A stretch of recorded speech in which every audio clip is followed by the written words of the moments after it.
اب میں ایک ایسی آیت نازل فرمائی جو اپنی عظمت کے اعتبار سے، فصاحت و بلاغت کے اعتبار سے، جامعیت کے اعتبار سے، تاثیر کے اعتبار سے قرآن کی بڑی عظیم آیت ہے،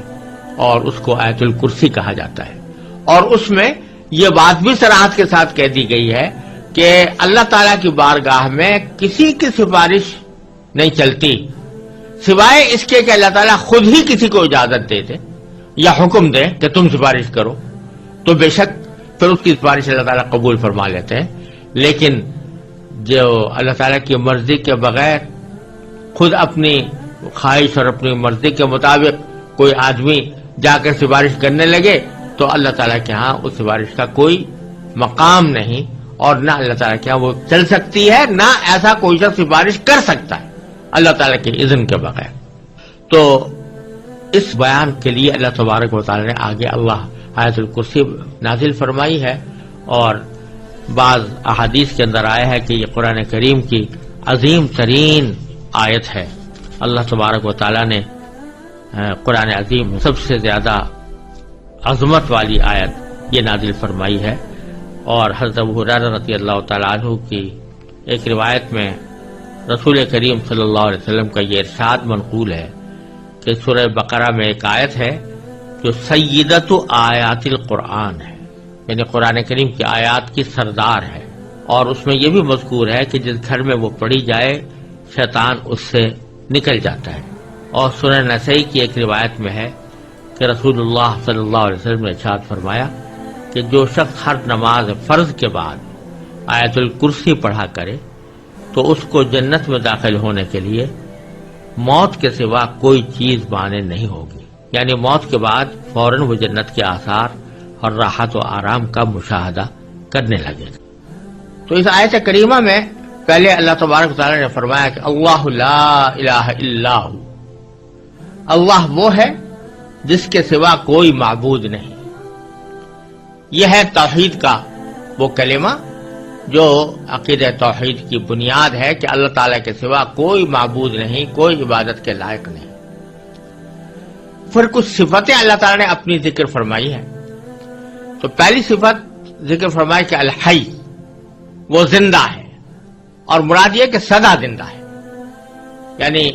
اور جتنی لوگوں کو، انسانوں کو، جانوروں کو،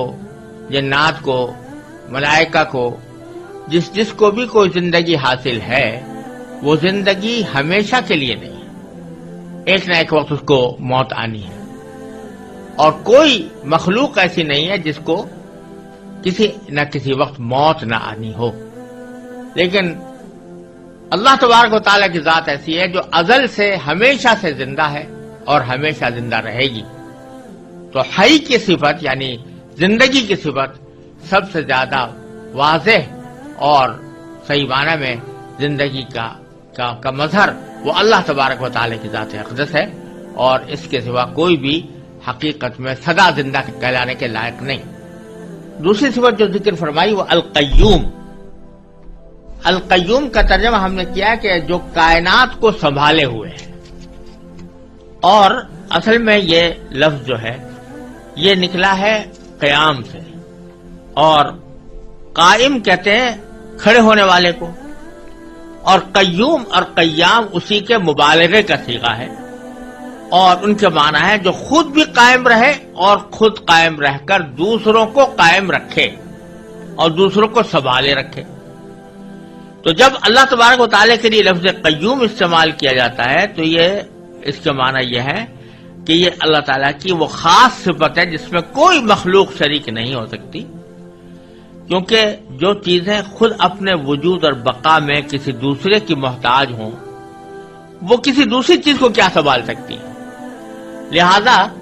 کائنات کو سنبھالنے والے کی ذات تو صرف اللہ تبارک و تعالیٰ کی ہے، اور کوئی دنیا میں یا کائنات میں کوئی اور مخلوق، کوئی اور چیز ایسی نہیں ہو سکتی جو دوسری کائنات کی چیزوں کو سنبھالے۔ وہ تو خود اپنے آپ کو سنبھالنے کے لیے محتاج ہے، اللہ تعالیٰ کے حکم کی محتاج ہے، لہذا کوئی دوسری ذات قیوم نہیں ہو سکتی۔ اور یہی وجہ ہے کہ چونکہ یہ اللہ تبارک و تعالیٰ کی مخصوص صفت ہے جو کسی اور کے لیے استعمال نہیں ہو سکتی، اس لیے کسی انسان کو قیوم کہنا جائز نہیں، یہ جو ہمارے ہاں رواج چل پڑا ہے کہ جن لوگوں کا نام عبد القیوم ہوتا ہے ان کو عبد القیوم کے بجائے بگاڑ کے صرف قیوم بولتے ہیں، ایسا کہنا گناہ ہے، کیونکہ قیوم، آپ کسی انسان کو قیوم کہہ کر بلا رہے ہیں تو گویا اس کو اللہ تعالیٰ کی مخصوص صفت اس کی طرف منسوب کر رہے ہیں، اور اسی کا نام شرک ہے۔ اگرچہ یہ چونکہ بے خیالی میں ہوتا ہے اس لیے ہم اس کے اوپر کفر اور شرک کا فتویٰ نہیں لگائیں گے، لیکن اس طرح کرنا جو شرک کی علامت ہے، ایسا کوئی عمل کرنا جو شرک کا مظہر ہو، یہ کسی طرح بھی جائز نہیں ہے۔ ہمارے ہاں جو رواج پڑ گیا ہے عبدالقیوم کو قیوم کہہ کر بلانے کا، عبد الرحمن کو رحمان کہہ کر بلانے کا، عبد الرزاق کو رزاق کہہ کر بلانے کا، یہ بہت ہی غلط طریقہ ہے اور اس میں اللہ بچائے شرک کا اندیشہ ہے، لہذا اس سے ہمیشہ پرہیز کرنا چاہیے۔ پھر اللہ تعالیٰ نے فرمایا کہ لا تأخذہ سنۃ ولا نوم، اللہ تبارک و تعالیٰ کو نہ کبھی اونگ لگتی ہے اور نہ نیند، یعنی کہا یہ جا رہا ہے کہ زندہ تو ہے لیکن تم اپنی طرح کی زندگی پر قیاس نہ کرنا کہ جیسی تمہاری زندگی ہے، کہ اس زندگی میں تم محتاج ہو اس بات کے کہ کبھی نہ کبھی تمہارے اوپر موت جیسی نیند طاری ہو، اگر وہ نیند نہ آئے تو تم پریشان ہو جاتے ہو اور تم تھک جاتے ہو، لیکن اللہ تبارک و تعالی ان تمام چیزوں سے بے نیاز ہے، نہ اس کو اونگ لگتی ہے۔ سنہ کہتے ہیں ابتدائی نیند کا جو ابتدائی حصہ ہوتا ہے جس کو اردو میں اونگ سے تعبیر کر سکتے ہیں، اس کو سنہ کہا جاتا ہے، اور نوم باقاعدہ پوری نیند کو کہتے ہیں۔ تو اللہ تعالیٰ کو نہ اونگ لگتی ہے اور نہ نیند۔ پھر فرمایا کہ لہو ما فی السماوات و ما فی الارض، اسی کے لیے ہے جو کچھ ہے آسمانوں میں اور جو کچھ ہے زمین میں، یعنی زمین و آسمان کے درمیان جتنی چیزیں ہیں، زمین و آسمان کے اندر جتنی چیزیں ہیں، وہ ساری کی ساری اللہ تعالیٰ کی ملکیت ہیں،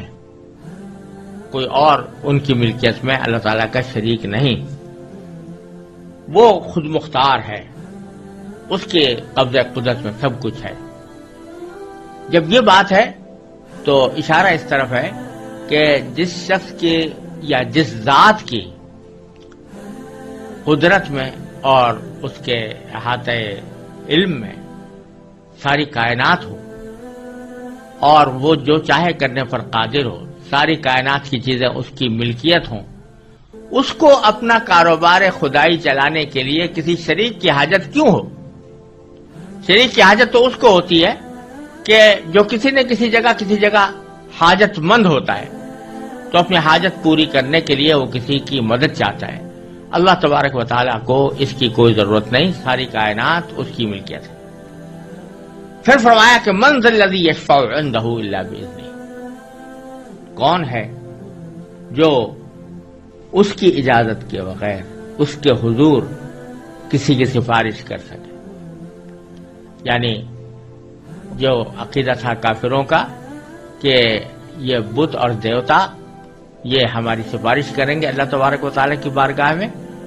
اس کی تردید ہو رہی ہے کہ اللہ تعالیٰ کے ہاں کوئی سفارش نہیں کر سکتا جب تک کہ اللہ ہی کی طرف سے اجازت نہ ہو۔ اللہ تبارک و تعالیٰ کی اجازت، یہ جو تمہارے دل میں تصور ہے کہ یہ دیوتا جو ہیں یہ خود اپنی مرضی سے اللہ تعالیٰ کے ہاں سفارش کر دیں گے اور اللہ تعالیٰ ان کی ناز برداری کرتے ہوئے ان کی سفارش قبول کر لیں گے، یہ خیال غلط ہے۔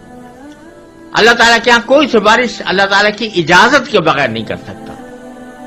ہاں جن کو اللہ تعالیٰ خود ہی حکم دے دے، اجازت دے دے، جیسے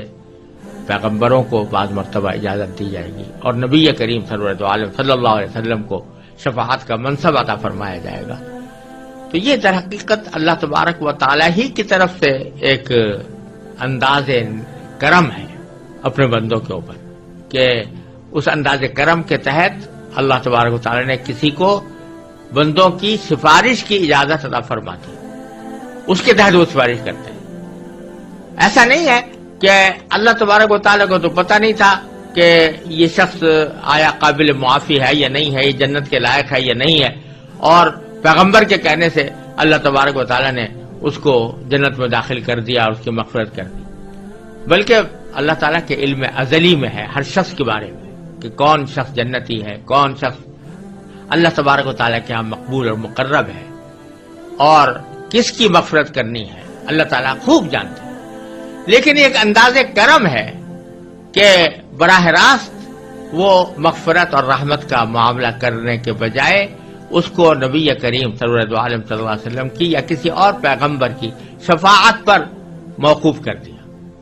کہ یہ سفارش کریں گے تو ہم یہ کرم فرما دیں گے. تو سفارش کرنے والے کا بھی اعزاز ہے، اس میں سفارش کرنے والے کا بھی اکرام ہے، اور ساتھ ہی جس شخص کے ساتھ معاملہ ہو رہا ہے اس کو نبی کریم صلی اللہ علیہ وسلم اور دوسرے پیغمبروں کے ساتھ محبت اور الفت اور تعلق خاطر کا بھی پیدا کرنے کا ایک ذریعہ ہے. لیکن یہ وہ شفاعت نہیں ہے جو دیوتاؤں کی سفارش کا عقیدہ جاہلیت کے اندر تھا کہ یہ لوگ اللہ کی مرضی کے برالرغم بھی سفارش کر دیں گے اور وہ سفارش اللہ کے ہاں مقبول ہوگی. تو فرماتے ہیں کہ کون ہے جو اللہ تعالیٰ کے ہاں حضور سفارش کر سکے مگر اس کی اجازت سے. یعلم ما بین ایدیہم وما خلفہم، اللہ تعالیٰ جانتا ہے بندوں کے تمام آگے پیچھے کے حالات، بندوں کے تمام آگے پیچھے کے حالات جانتا ہے. یہ بات اس سیاق میں اسی معنی میں بظاہر کہی جا رہی ہے کہ سفارش عموماً اس موقع پر ہوتی ہے دنیا میں کہ مثلا ایک صاحب اقتدار ہے، اس کو کسی کے حالات کا علم نہیں ہے، پتہ نہیں ہے کہ یہ آدمی نیک ہے یا اچھا ہے یا اس کی مدد کرنی چاہیے یا اس کو کوئی اچھا منصب دینا چاہیے، کوئی عہدہ دینا چاہیے، اس کو تو پتہ نہیں ہے. اب اس کا کوئی مقرب شخص آ کر اس کے پاس کہتا ہے کہ میں فلاں بندے کی سفارش کرتا ہوں کیونکہ یہ میری نظر میں اچھا آدمی ہے اور اس میں عہدے کی صلاحیت رکھتا ہے، تو وہ اس کے کہنے کی بنیاد پر جانتا ہے، علم اس کو اس سے حاصل ہوتا ہے، خود اس کا علم کچھ نہیں ہوتا. لیکن تو سفارش کی ضرورت ایسے موقع پر پیش آتی ہے. اس کو تو دھیان تھا نہیں اصل آدمی کو، لیکن کسی نے سفارش کے ذریعے اس کو متوجہ کر دیا، سفارش کے ذریعے اس کو علم دے دیا کہ یہ آدمی مستحق ہے. لیکن اللہ جل جلالہ چونکہ یعلم ما بین ایدیہم وما خلفہم، انسانوں کے تمام آگے پیچھے کے حالات کو خوب جانتا ہے، اس واسطے اس کو کسی کی سفارش کی حاجت ہی نہیں ہے کہ اس کو فیصلہ کرنے کے لیے کسی آدمی کی سفارش کی ضرورت ہو کہ وہ بتائے کہ فلاں آدمی مستحق ہے فلاں غیر مستحق ہے. تو ایک طرف تو اللہ تبارک و تعالیٰ کا علم یہ ہے کہ ما بین ایدیہم وما خلفہم، اللہ تعالیٰ ان کے آگے پیچھے کے حالات کو خوب جانتا ہے. ولا یحیطون بشیء من علمہ الا بما شاء، اور لوگ اس کے علم کی کوئی بات اپنے علم کے دائرے میں نہیں لا سکتے سوائے اس بات کے جسے وہ خود چاہے. یعنی ایک طرف اللہ تعالیٰ تو تمام مخلوقات کی ہر بات سے واقف ہے، لیکن کوئی مخلوق یا کوئی انسان یا جن اس بات کا دعویٰ نہیں کر سکتے کہ وہ اللہ تبارک و تعالیٰ کا جو علم ہے اس سے واقف ہے، بلکہ اللہ تعالیٰ کے علم کا کوئی احاطہ نہیں کر سکتا. ہاں البتہ جتنا علم اللہ تعالیٰ کسی کو دینا چاہتا ہے اتنا وہ عطا فرما دیتا ہے. تو اس سے ایک طرف اس بات کی نفی ہوئی کہ کوئی بھی مخلوق عبادت کے لائق نہیں ہے، ایک تو اس بات کی نفی ہوئی. دوسرے اس بات کی نفی ہوئی کہ بعض لوگ انسانوں کی طرف ایسے علم کی نسبت کر دیتے ہیں جو اللہ تعالیٰ کی خاص صفت ہے. علم غیب اللہ تعالیٰ کی خاص صفت ہے،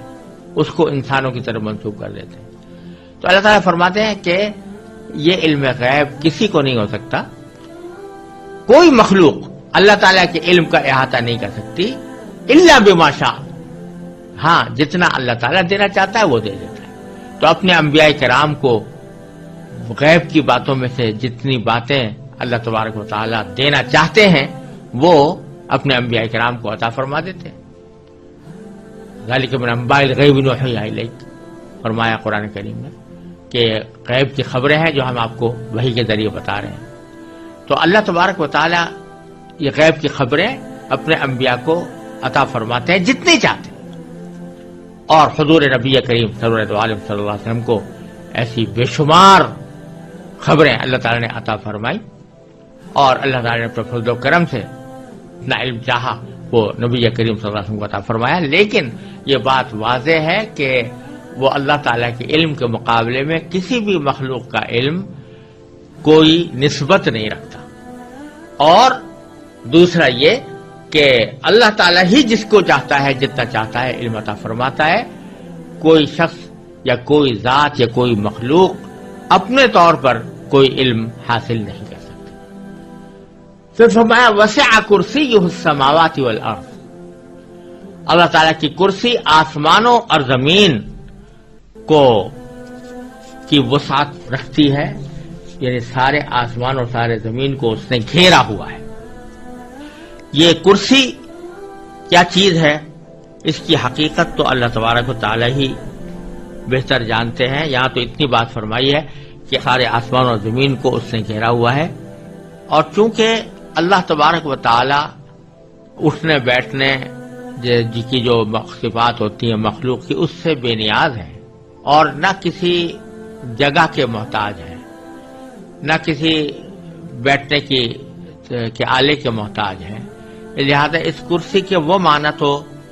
ہو نہیں سکتے جو دنیا کے اندر معنی ہوتے ہیں کہ آدمی اس کے اوپر بیٹھتا ہے۔ تو اس کا حقیقی کیفیت کیا ہے اس کرسی کی اور اس کی کنہ کیا ہے، اس کا ادراک در حقیقت انسانی عقل سے بالا تر ہے، اس لیے ہم اس کے بارے میں کوئی تفصیل نہ جان سکتے ہیں نہ بیان کرتے ہیں۔ البتہ مستند روایات حدیث سے اتنا معلوم ہوتا ہے کہ عرش اور کرسی دونوں بہت عظیم الشان جسم ہیں جو تمام آسمان اور زمین سے بدر جہاں بڑے ہیں۔ اب ان کی کیفیت کیا ہے اور کیا ان کی شکل اور حیات کیا ہے، یہ جاننے کا ہمارے پاس کوئی راستہ نہیں۔ بعض حضرات نے یہاں کرسی سے مراد باری تعالیٰ کا اقتدار بھی لیا ہے، اور مراد یہ ہے کہ اس کا اقتدار تمام آسمان اور زمین کو محیط ہے، اس کو اپنی وسعت میں لیے ہوئے ہے، تو یہ معنی بھی کچھ بعید نہیں ہے۔ لیکن روایات سے معلوم ہوتا ہے کہ کرسی بتاتے خود ایک جسم ہے، جس طرح عرش ایک جسم ہے اسی طرح کرسی بھی ایک جسم ہے، اور اس کی کیفیت اللہ تعالیٰ ہی بہتر جانتے ہیں۔ وَلَا يَئُودُهُ حِفْظُهُمَا، اور فرمایا کہ ان دونوں کی نگہبانی سے اسے ذرا بھی بوجھ نہیں ہوتا۔ لا یعودہ، عاد یعود عودن کے معنی ہے کسی کو بوجھل بنا دینا، تو حفظہما یعنی ان دونوں چیزوں کی نگرانی، نگہبانی، آسمان اور زمین کی نگہبانی، وہ اللہ تعالیٰ کو ذرہ برابر بھی بوجھل نہیں بناتی، یعنی اس کی حفاظت اور نگرانی سے اللہ تعالیٰ کو کوئی تھکاوٹ نہیں ہوتی، کوئی تعب نہیں ہوتا۔ وَهُوَ الْعَلِيُّ الْعَظِيمُ، اور وہی ذات، اللہ تعالیٰ کی ذات بڑی عالی مقام ہے۔ علی کے معنی عالی مقام، اور عظیم کے معنی صاحب عظمت۔